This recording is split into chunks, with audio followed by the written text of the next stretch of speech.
So the next topic is function of radio receiver. Okay last के lecture में हमने देखा था low level modulator, high level modulator, then low level collector modulated, AM modulator. Okay उसका difference देखा था हमने high level low level modulator का, block diagram and the difference between them. So now next is the functions of radio receiver.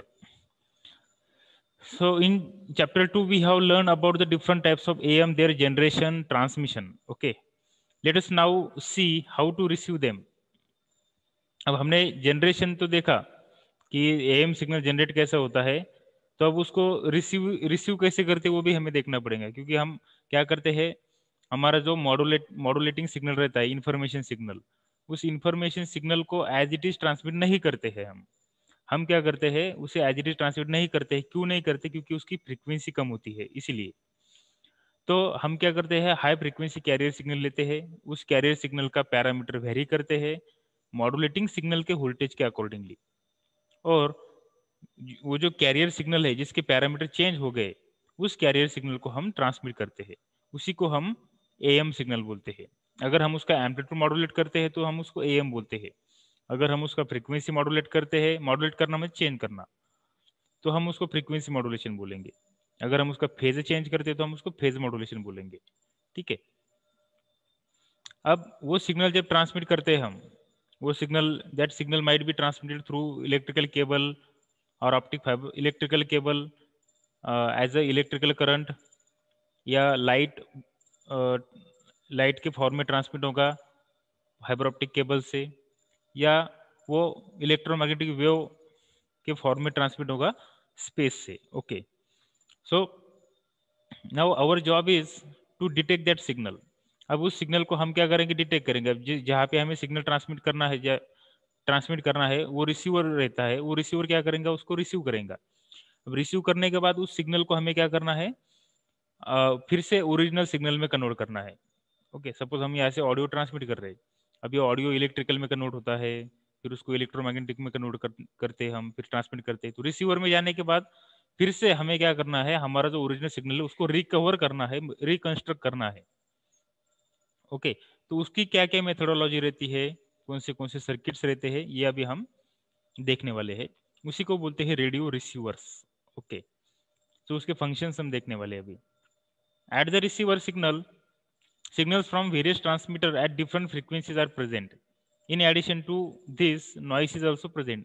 जैसे हमें मालूम है कि सिग्नल जब ट्रांसमिट होता है चैनल से, अब चैनल ये वायर्ड भी रहता है या वायरलेस भी रहता है, सिग्नल जब ट्रांसमिट होता है तब उसमें नॉइज भी ऐड होता है. नॉइज से क्या रहता है, एक अनवांटेड अनडिजायरेबल डिस्टर्बेंसेस रहते हैं, सिग्नल रहता है जो क्या करता है, ओरिजिनल सिग्नल में मिक्स होता है और उसकी क्वालिटी खराब करता है.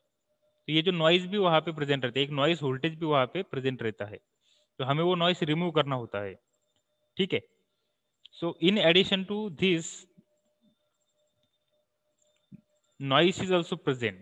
The receiver is expected to receive the desired signal from this crowd of signals. अब रिसीवर के पास तो सब सिग्नल रहेंगे, क्योंकि हर कोई सर्विस प्रोवाइडर, हर बहुत सारे ट्रांसमीटर रहते हैं, वो सिग्नल ट्रांसमिट करते हैं, तो रिसीवर सबके सिग्नल रिसीव करता है. रिसीवर के पास सब सिग्नल क्या होते हैं, प्रेजेंट होते हैं. तो receiver should able to select the desired signal from this crowd of signal. Receiver के पास बहुत सारे सिग्नल रहते हैं, तो उसमें से जो डिजायर्ड है वही रिसीवर ने क्या करना चाहिए, सिलेक्ट करना चाहिए. ओके, ये उसका फंक्शन है, तो उसको हम सिलेक्टिविटी भी बोलते हैं, जो हम बाद में अभी डिस्कस करने वाले हैं. Therefore, the functions that receiver must perform in order to receive the desired signal are as follows. अब कौन से ऐसे फंक्शन है जो रेडियो रिसीवर ने परफॉर्म करने चाहिए. देखो, select the desired signal from all other unwanted signal. Receiver के पास इनकमिंग सब सिग्नल आते हैं, पर उसमें से रिसीवर ने सिर्फ क्या करना चाहिए, जो डिजायर्ड है वही सिग्नल को रिसीव करना चाहिए. ओके, कौन सा भी सिग्नल रिसीवर ने रिसीव नहीं करना चाहिए. Okay, amplify the desired signal. अब जो सिग्नल रिसीव किया है उसने, डिजायर्ड सिग्नल, उसका वो एम्पलीफिकेशन करना चाहिए रिसीवर ने. तीसरी चीज है demodulate, process opposite to modulation the amplified signal. अब जैसा हमने मॉड्यूलेशन किया है ट्रांसमीटर में, तो रिसीवर ने क्या करना चाहिए, डीमॉड्यूलेशन करना चाहिए। डीमॉड्यूलेशन करना मतलब क्या, कि जो सिग्नल रिसीव किया है उसमें से कैरियर सिग्नल को सप्रेस कर देने का, निकाल देने का, और उसमें से सिर्फ मॉड्यूलेटिंग सिग्नल को आउटपुट में लेने का, उसको बोलते हैं डीमॉड्यूलेशन। डीमॉड्यूलेशन में क्या होता है, मॉड्यूलेशन के अपोजिट ऑपरेशन होता है। उसमें क्या होता है, कैरियर सिग्नल रिमूव किया जाता है और सिर्फ मॉड्यूलेटिंग सिग्नल को आगे भेजा जाता है, और वो मॉड्यूलेटिंग सिग्नल मतलब हमारा इंफॉर्मेशन सिग्नल रहता है। Okay, after demodulation the original modulating signal is obtained which must be amplified. Demodulation के बाद क्या होता है, ओरिजिनल जो हमारा मॉड्यूलेटिंग सिग्नल रहता है मतलब इंफॉर्मेशन सिग्नल, जिसमें एक्चुअल हमारी इंफॉर्मेशन रहती है, okay, is obtained which must be amplified. तो हमें मिलना चाहिए और उसका फिर हमने एम्पलीफिकेशन करना चाहिए, सो दैट उसकी स्ट्रेंथ बढ़ेगी, तो हमें सिग्नल की क्वालिटी अच्छी मिलेंगी और क्लियरली हम उस सिग्नल को सुन सकते हैं अगर वो ऑडियो होगा तो, या देख सकते हैं अगर वो सपोज लाइट होगा तो। Apply the amplified demodulated signal to the loud speaker. अब हमें हमारा मॉड्यूलेटिंग सिग्नल अगर मिल गया है, हमने कैरियर रिमूव कर दिया, अब मॉड्यूलेटिंग सिग्नल हमें मिल गया है, तो उस वो इलेक्ट्रिकल नेचर का रहता है मॉड्यूलेटिंग सिग्नल, तो उसको हम लाउड स्पीकर को इनपुट देंगे, तो लाउड स्पीकर क्या करेगा, उस सिग्नल को इलेक्ट्रिकल से साउंड में, ऑडियो में कन्वर्ट करेगा। ठीक है, so these are the functions of radio receiver. Okay, radio receiver types.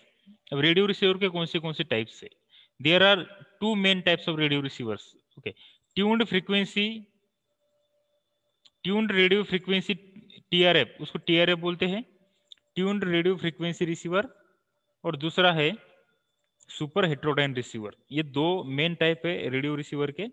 अब उसके वन बाय वन हम उसको देखेंगे। Out of them TRF receiver is the oldest and simplest one, but it has many shortcomings. अभी TRF receiver क्या है, old है, पर उसकी कुछ लिमिटेशंस है। और सुपर हेट्रोडाइन ये मोस्ट पॉपुलरली और वाइडली यूज रिसीवर है, क्योंकि उसके बहुत सारे एडवांटेजेस है जो हम अभी आने वाले हमारे टॉपिक में देखेंगे। First will study tuned frequency, tuned radio frequency receiver, TRF receiver. Tuned, tuning करना मतलब क्या, इनकमिंग सिग्नल की फ्रीक्वेंसी और रिसीवर की फ्रीक्वेंसी एक ही होनी चाहिए, उसको बोलते हैं ट्यूनिंग। और रेडियो मतलब इलेक्ट्रोमैग्नेटिक सिग्नल, रेडियो का मतलब होता है electromagnetic signal, radio frequency. Okay, अब देखो यहाँ पे कुछ पॉइंट्स है। Until shortly before World War II, almost all the radio receivers were TRF type। ये पुराना है, ये सुपर हेट्रोडाइन के पहले का है। वर्ल्ड वॉर टू में, या वर्ल्ड वॉर टू के पहले उसको यूज किया जाता था। The virtues of this receiver has its simplicity and sensitivity, high sensitivity. The block diagram of the TRF receiver is shown in the figure.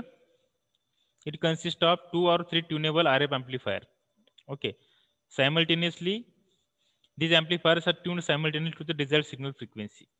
A detector और AF amplifier and power amplifier followed by the tuned RF amplifier.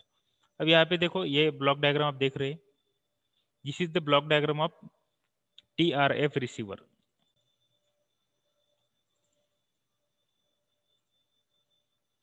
अब यहाँ पे हमें क्या करना है, signal receive करना है। ठीक है, तो सिग्नल रिसीव करना है मतलब अब हमें यहाँ पे रिसीविंग एंटेना लगेगा, तो this is the receiving antenna, this one is the receiving antenna. यहाँ पे receiving antenna will receive the signal having frequency fs। Okay, ये रिसीविंग सिग्नल की फ्रीक्वेंसी fs है। अब यहाँ पे हमने तीन, एक दो या तीन हम क्या करते हैं, जनरली आरएफ एम्पलीफायर के स्टेजेस यूज करते हैं, रेडियो फ्रीक्वेंसी एम्पलीफायर। अब यहाँ पे फर्स्ट स्टेज आरएफ एम्पलीफायर है, यहाँ पे सेकंड स्टेज आरएफ एम्पलीफायर है। Okay, so both RF amplifiers are tuned to desired signal frequency fs। अब ये आरएफ एम्पलीफायर 1, आरएफ एम्पलीफायर 2 है। ये गैंग ट्यूनिंग क्या है, यहाँ पे गैंग ट्यूनिंग मतलब यहाँ पे वेरिएबल कैपेसिटर यूज किया है। ओके, अभी ट्यूनिंग का मतलब क्या होता है एक्चुअली, अब देखो हम यहाँ देखेंगे, the AM transmission takes place at medium wave band और in short wave band. Okay. Medium wave जिसकी फ्रीक्वेंसी रेंज रहती है 530 kilo hertz to 1640 kilo hertz, ये किलो हर्ट्ज में रहती है, जनरली कम रहती है। ओके। Different radio station operate at different frequencies in the range of frequencies. Example, Pune station operates at the frequency of 800 kilo hertz. AM जैसे एफएम रेडियो रहता है वैसे एएम रेडियो रहता है, और एएम रेडियो पुणे स्टेशन की फ्रीक्वेंसी है 800 kilo hertz. Okay. The operation of TRF receiver is as follows. अब देखो, due to electromagnetic wave passing over the receiving antenna, voltage is induce in it. This induce signal consist of signal from various transmission station. अब यहाँ पे क्या होता है, जब various transmitter signal को ट्रांसमिट करते हैं तो यहाँ पे रिसीविंग एंटीना में क्या होता है, उस सिग्नल की इलेक्ट्रोमैग्नेटिक सिग्नल की वजह से यहाँ पे वोल्टेज इंड्यूस होता है।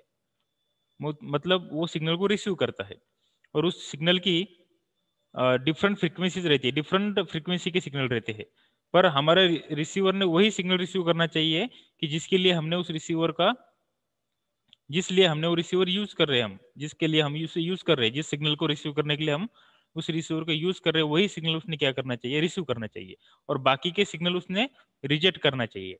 ओके। वोल्टेज तो सब सिग्नल इसमें इंड्यूस करेंगे, तो वोल्टेज इंड्यूस होगा जो डिफरेंट ट्रांसमिशन स्टेशन से आए हैं।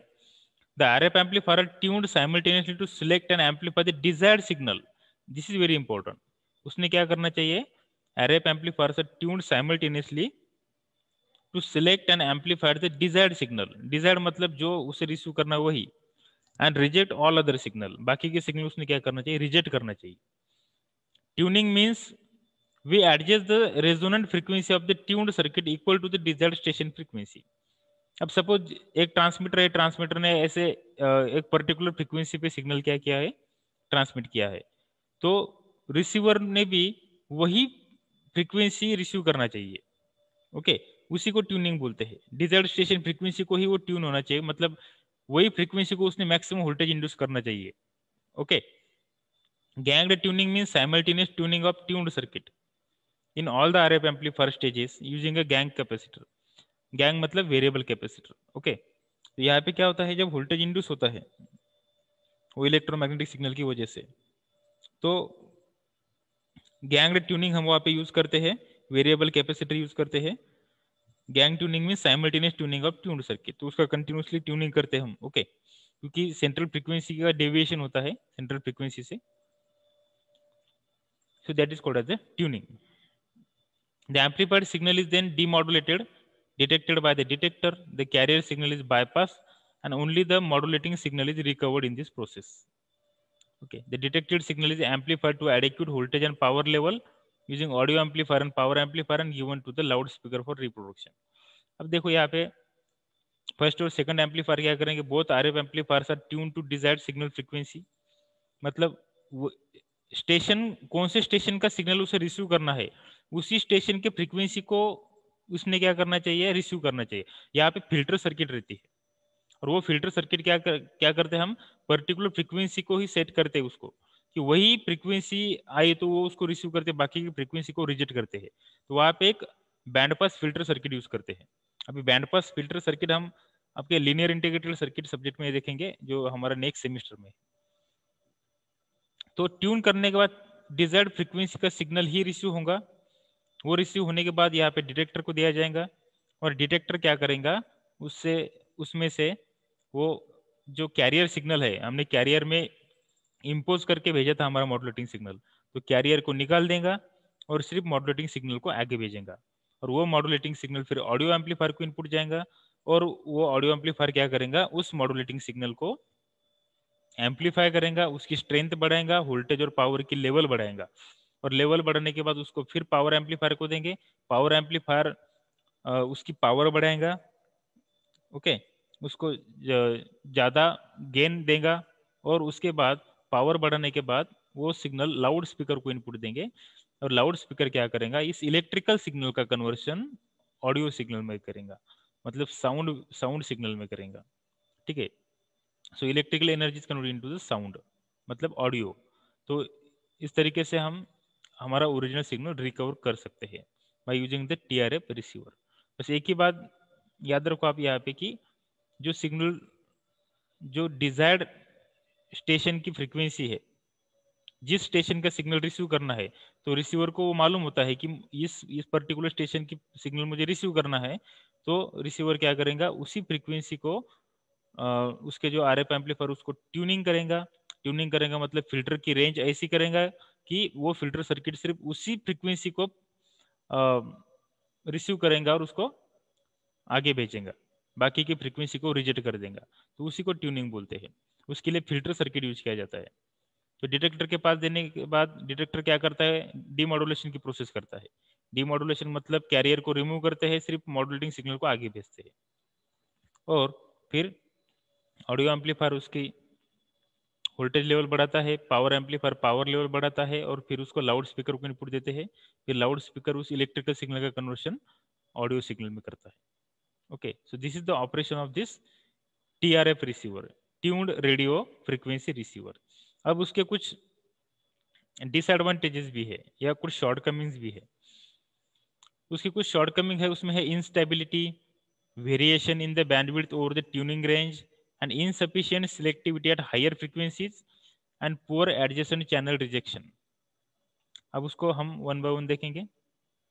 आपको मालूम है कि जो इनकमिंग सिग्नल की फ्रीक्वेंसी रहती है वो क्या रहती है, कंटिन्यू चेंज होती रहती है सेंट्रल फ्रीक्वेंसी से, और वहाँ पे डिफरेंट ट्रांसमिटिंग स्टेशन से भी सिग्नल आता है। तो उसमें से क्या होता है, जो रिसीव सिग्नल का जो वोल्टेज इंड्यूस होता है सर्किट में वो कम ज़्यादा होता है, तो उसकी वजह से फिर गेन चेंज होता है सर्किट का। और गेन चेंज होने के कारण इस फीडबैक की जो वैल्यू रहती है ऑसिलेशंस के लिए, जो कंडीशंस रहती है, बार्क हुसैन क्राइटेरिया हमने देखा था, तो उसमें ये कंडीशन सेटिस्फाई नहीं होता, और उसमें गेन वेरी होने के कारण ये जो आरएफ एम्पलीफायर सर्किट वो माल फंक्शन करने लगता है, और एम्पलीफायर की जगह फिर वो ऑसिलेशंस करने लगता है, और डिफरेंट फ्रीक्वेंसी सिग्नल वो जनरेट करने लगता है, और फिर वो जो एडजेसेंट फ्रीक्वेंसी सिग्नल रहती है उसको भी रिसीव करता है। तो हमें क्या करना है, एक डिजायर्ड फ्रीक्वेंसी सिग्नल ही उसने रिसीव करना चाहिए, पर गेन वेरी होने के कारण क्या होता है, उसमें ऑसिलेशंस क्रिएट होते हैं सर्किट में, और ऑसिलेशंस क्रिएट होने के कारण क्या होता है, वो किसी भी फ्रीक्वेंसी को सिलेक्ट कर लेता है और उसको सामने भेजता है। तो इसको बोलते हैं इंस्टेबिलिटी। तो इस इंस्टेबिलिटी ये एक सीरियस डिसएडवांटेज है ट्यून फ्रीक्वेंसी रिसीवर का। इसकी वजह से क्या होता है कि जो अनवांटेड सिग्नल है वो भी रिसीव किया जाता है, और वो एज अ नॉइज बोल के फिर एक्ट होता है। तो हमारे ओरिजिनल सिग्नल के साथ दूसरे भी सिग्नल रिसीव होते हैं। Then next is the variation in bandwidth. अब देखो, when the receiver is tuned, it is tuned to a carrier frequency. जो सिग्नल हम ट्रांसमिट करते हैं ट्रांसमीटर से रिसीवर तक, वो कैरियर ही रहता है। कैरियर का पैरामीटर चेंज करके हम उसको भेजते, तो उसकी सेंट्रल फ्रीक्वेंसी कैरियर ही रहती है। तो जनरली रिसीवर कैरियर फ्रीक्वेंसी को ट्यून करते हैं, that is the station frequency, and the tuned circuit is expected to select the carrier and sidebands of the desired signal. अब रिसीवर क्या करते हैं, हम उसको एक सिंगल फ्रीक्वेंसी पे ट्यून करते हैं, पर एक्चुअल जो इनकमिंग सिग्नल रहता है वो सेंट्रल फ्रीक्वेंसी से थोड़ा वेरी होता है, थोड़ा सा F C plus minus F M होता है, हमें मालूम है F C plus minus F M होता है। ओके, तो जो रिसीवर है, रिसीवर ने हमें क्या एक्सपेक्टेशन है कि रिसीवर ने वो जो साइड फ्रीक्वेंसी है वो भी रिसीव करना चाहिए। Okay, that means it must have adequate frequency, adequate bandwidth for the tuned circuit. अब ये बैंडविड्थ का फार्मूला रहता है, bandwidth is equal to F R divided by Q. Okay, तो ये है relative frequency divided by Q, sorry resonant frequency, where F R is the resonant frequency which is F C, and Q is the quality factor. अभी क्या है, resonant frequency. Resonant frequency मतलब कि कौन सी frequency, कि जिस फ्रीक्वेंसी को maximum voltage induce होता है सर्किट में, उसको रेजोनेंट फ्रीक्वेंसी बोलते हैं। और क्यू ये क्वालिटी फैक्टर है। अब ये क्वालिटी फैक्टर कांस्टेंट रहना चाहिए। तो हमारे जो बैंडविड्थ रहती है, suppose let us assume that the required bandwidth, हमें सपोज बैंडविड्थ कितनी चाहिए, रिक्वायर्ड है हमारे 10 किलोहर्ट्ज बैंडविड्थ चाहिए। Okay, this should remains constant at all the carrier frequency. कौन सी भी कैरियर फ्रीक्वेंसी आई तो ये बैंडविड्थ हमारी कांस्टेंट रहनी चाहिए। तो अब देखो, now at F R is equal to F C, is equal to 535। अब सपोज हमारा जो सिग्नल है वो उसकी रेंज है 535 kilo hertz to 535 kilo hertz to 1640 kilo hertz, ये रेंज है सपोज सिग्नल की। ओके, तो जो लोएस्ट फ्रीक्वेंसी है F R is equal to F C is equal to 535 kilo hertz, तो उसके लिए क्यू फैक्टर कितना रहेगा हम देखेंगे। इस इक्वेशन में पुट करेंगे Q is equal to F R by B W, मतलब bandwidth. Q is equal to F R कितनी 535 रेजोनेंट फ्रीक्वेंसी, और बैंडविड्थ कितनी है 10 किलो हर्ट्ज। तो किलो हर्ट्ज कैंसिल हो जाएंगे, क्या मिलेंगे यहाँ पे 53.5। ये हो गया quality factor. Okay, then next, अब जो हाईएस्ट फ्रीक्वेंसी है F R is F C is 1640, इस रेंज में ये सिग्नल है। सपोज रिसीव जो सिग्नल ट्रांसमिट किया है ट्रांसमीटर ने, रिसीवर जिसको रिसीव करने वाला है, ये इस रेंज में है 535 kilo hertz to 1640 kilo hertz. तो इसके लिए हमने क्यू फैक्टर निकाला, वो आया 53.5। अब मैक्सिमम फ्रीक्वेंसी के लिए हम क्यू फैक्टर निकालेंगे तो वो आएगा 164, 1640 divided by 10, 164। This value of Q is practically unobtainable due to various losses taken place at high frequency. अब दोनों केस में जो क्वालिटी फैक्टर है वो क्या है, चेंज हो रहा है। ओके, उसकी different different values. At the most we can obtain Q of 120 at this frequency. अब हम क्या कर सकते हैं, सपोज इस फ्रीक्वेंसी में Q 120 कैसा मिलेगा हमें देखते हैं अभी। Now the corresponding bandwidth will be, अब सपोज हमें क्वालिटी फैक्टर 120 रखना है, तो bandwidth is equal to F R by Q, ये फार्मूला हम यूज करेंगे। तो एफ आर कितना है 1640 kilo hertz divided by quality factor suppose 120, तो बैंडविड्थ कितनी आ रही है 13.7 kilo hertz. Okay, 13.7 kilo hertz, but the required bandwidth is 10 kilo hertz. अब रिक्वायर्ड बैंडविड्थ कितनी है हमारी 10 किलो हर्ट्ज है। तो due to the increased bandwidth the receiver will pick the adjacent channel along with the desired one. तो क्या होगा यहाँ पे, जो हमारी ओरिजिनल सिग्नल की फ्रीक्वेंसी है, ओरिजिनल सिग्नल है, उस ओरिजिनल सिग्नल के साथ जो साइड बैंड है उसको भी ये रिसीव करेगा। ओके, क्योंकि फ्रीक्वेंसी वेरी होने के कारण क्या होता है, क्वालिटी फैक्टर भी वेरी होता है। Okay, so this is the variation in bandwidth. Okay, the next is insufficient selectivity due to increased bandwidth at higher frequencies. अब सिलेक्टिविटी का मतलब क्या है कि the receiver should select the desired frequency and reject all other frequency. जो काम की है, जिस स्टेशन का सिग्नल हमें रिसीव करना है उसी स्टेशन के फ्रीक्वेंसी को उसने सिलेक्ट करना चाहिए, बाकी के सिग्नल की फ्रीक्वेंसी को उसने रिजेक्ट करना चाहिए, तो उसी को बोलते हैं सिलेक्टिविटी। तो उसकी सिलेक्टिविटी इनसफिशियंट है। So due to increased bandwidth at higher frequencies, higher frequency पे बैंडविड्थ इंक्रीज होने के कारण the ability of the TRF receiver to select the desired frequency and reject all other is seriously affected. This is called as loss of selectivity. Okay, due to this problem of instability and poor adjacent channel rejection the TRF receiver are not used, they are replaced bye super heterodyne receiver. तो इसके कारण क्या करते हैं हम, problem of instability and poor adjacent channel rejection. Adjacent channel rejection मतलब जो जो स्टेशन की फ्रीक्वेंसी हमें होना, उस फ्रीक्वेंसी के जो एडजेसेंट फ्रीक्वेंसी रहते हैं वो उसको भी सिलेक्ट कर लेता है। तो एडजेसेंट फ्रीक्वेंसी को उसने क्या करना चाहिए, रिजेक्ट करना चाहिए, और जो काम का रेंज है, काम की फ्रीक्वेंसी रेंज सिग्नल है, उसको रिसीव करना चाहिए। उसको बोलते हैं adjacent channel rejection. The TRF receiver are not use, they are replace by super heterodyne receiver. अभी सुपर हेटेरोडाइन रिसीवर में हमें क्वालिटी फैक्टर जो है वो कांस्टेंट मिलता है, और वो कैसे मिलता है वो हम एएम सुपर हेटेरोडाइन रिसीवर में भी देखेंगे। Okay, so this is the tuned radio frequency receiver, जिसमें जनरली दो जनरल 3 सीरियस उसमें शॉर्टकमिंग्स है, लिमिटेशंस है कि उसकी इंस्टेबिलिटी क्यों होती है। तो मैंने आपको ऑलरेडी बताया कि डिफरेंट सिग्नल्स रहते हैं, रिसीवर उसको रिसीव करता है, तो उसके कारण डिफरेंट फ्रीक्वेंसी के सिग्नल की वजह से, या जो इनकमिंग सिग्नल रहते हैं वो इनकमिंग सिग्नल की जो स्ट्रेंथ रहती है वो भी कम ज़्यादा रहती है। कोई स्टेशन दूर रहता है, कोई पास रहता है, तो डिफरेंट स्टेशन के जो सिग्नल रिसीव किया जाता है उसकी डिफरेंट डिफरेंट उसका पावर रहता है। डिफरेंट वोल्टेज रहता है, डिफरेंट एम्पलीट्यूड रहता है, तो उसके वजह से डिफरेंट जो गेन रहता है सिग्नल का वो भी वेरी होता है, और उसके कारण फिर इंस्टेबिलिटी बढ़ती है, सिग्नल का ऑसिलेशंस होता है सर्किट में, और एम्पलीफायर सर्किट या ऑसिलेशंस करती है और ऑसिलेटर बोल के काम करती है। ऑसिलेशंस क्या मतलब, ऑसिलेशंस होता है मतलब क्या होता है, उसमें डिफरेंट फ्रीक्वेंसी को पिकअप करता है, उसमें इंस्टेबिलिटी बढ़ती है। फिर bandwidth variation, bandwidth variable bandwidth होने के कारण क्यू फैक्टर अफेक्ट होता है, और उसके कारण उसकी स्टेबिलिटी कम होती है, और इनसफिशिएंट सिलेक्टिविटी, उसकी सिलेक्टिविटी भी कम है क्योंकि वो एडजेसेंट चैनल को भी वो क्या करता है, रिसीव करता है, तो उसके कारण उसकी सिलेक्टिविटी भी कम रहती है। ठीक है, so this is the short Cummings.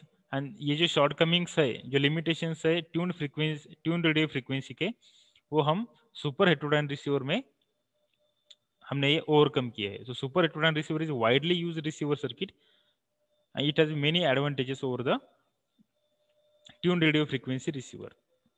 Okay.